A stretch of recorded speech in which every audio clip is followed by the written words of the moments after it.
കേരള സർവകലാശാല വിസിക്കെതിരെ എസ്എഫ്ഐ സംസ്ഥാന secretary PS. Sanjeev രംഗത്ത്. കേസുള്ള വിദ്യാർത്ഥികൾക്ക് പ്രവേശനമില്ലെന്ന് വിസിയാകാൻ യോഗ്യതയില്ലാത്ത ഡോക്ടർ മോഹൻ കുന്നുമേൽ പറയുന്നുവെന്നാണ് പരിഹാസം. വൈസ് ചാൻസലറുടെ നടപടിക്കെതിരെ ശക്തമായ പ്രതിഷേധം തുടരുമെന്നും പി.എസ്. സഞ്ജീവ് പറഞ്ഞു. ക്രിമിനൽ കേസുള്ള വിദ്യാർത്ഥികൾക്ക് പ്രവേശന വിലക്ക് ഏർപ്പെടുത്തി കേരള സർവകലാശാല ഉത്തരവിറക്കിയതിന് പിന്നാലെയാണ് പ്രതികരണം.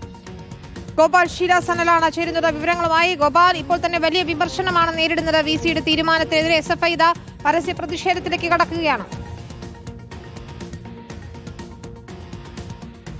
അതെ വിനീത, കാരണം ഇങ്ങനെ ഒരു തീരുമാനം നടപ്പിലായി കഴിഞ്ഞാൽ അത് ഏറ്റവും കൂടുതൽ ബാധിക്കാൻ പോവുക എസ്എഫ്ഐ വിദ്യാർത്ഥി നേതാക്കളെ ആയിരിക്കും. കാരണം എസ്എഫ്ഐ പ്രവർത്തനവുമായി ബന്ധപ്പെട്ട് പല വിദ്യാർത്ഥി നേതാക്കൾക്കും ഈ സമരങ്ങളുമായും അല്ലാതെയും ഒക്കെ പല കേസുകളുണ്ട്. അതിൽ ക്രിമിനലുണ്ട്, അല്ലാത്തതുമുണ്ട്. അപ്പോൾ അതുകൊണ്ട് തന്നെയാണ് ഇപ്പോൾ ഈ നടപടിക്കെതിരെ തീരുമാനത്തിനെതിരെ എസ്എഫ്ഐ സംസ്ഥാന സെക്രട്ടറി പി.എസ്. സഞ്ജീവ് തന്നെ രംഗത്ത് വന്നിരിക്കുന്നത്. ഇർവിൻ പ്രഭുവിനോട്, അതായത് ബ്രിട്ടീഷ് ഭരണകാലത്ത് ഉണ്ടായിരുന്ന Irwin പ്രഭുവിനോടാണ് VC. Mohan കുന്നുമലിനെ Sanjeev PS.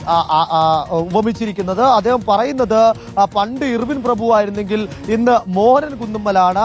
അതായത് ക്രിമിനൽ കേസിൽ പ്രതികളായ വിദ്യാർത്ഥികൾക്ക് സർവകലാശാലയിൽ പഠിക്കാൻ യോഗ്യതയില്ല എന്ന് ബി.എസ്.സി ആവാൻ യോഗ്യതയില്ലാത്ത ഒരു വ്യക്തി അറിയിക്കുന്നു. എന്തൊരു വിരോധാഭാസമാണ് ഇത് എന്നാണ് വൈസ് ചാൻസലർക്കെതിരെ ഫേസ്ബുക്കിൽ കുറിച്ചിരിക്കുന്ന പോസ്റ്റിൽ സഞ്ജീവ് ആരോപിക്കുന്നത്. വലിയ പ്രതിഷേധം ഇതുമായി ബന്ധപ്പെട്ട് ഉയരുമെന്നും പണ്ട് ബ്രിട്ടീഷ് ഭരണകാലത്ത് ഇർവിൻ പ്രഭുവിന്റെ ഭരണകാലത്ത് ആ രാജ്യത്ത് സമാനമായി തന്നെ സമരങ്ങൾ നടത്തി ആണ് ഓരോ അവകാശങ്ങളും ജനങ്ങൾ നേടിയെടുത്തത്. ആ നടപടി ഈ കാലത്തേക്ക് കൊണ്ടുവരാമെന്ന് വി.സി വിചാരിക്കേണ്ടതില്ല. ശക്തമായ പ്രതിഷേധം ഉയരും. അത് പൊതുജനങ്ങൾ അടക്കമുള്ളവർ ഈ ഉത്തരവിനെ ചവറ്റുകുട്ടയിലേക്ക് എറിയുമെന്നും വി.സിക്കെതിരായി കുറിച്ചിരിക്കുന്ന പോസ്റ്റിൽ പറയുന്നു. വിനീത, ശരി, വ്യക്തമാണ്.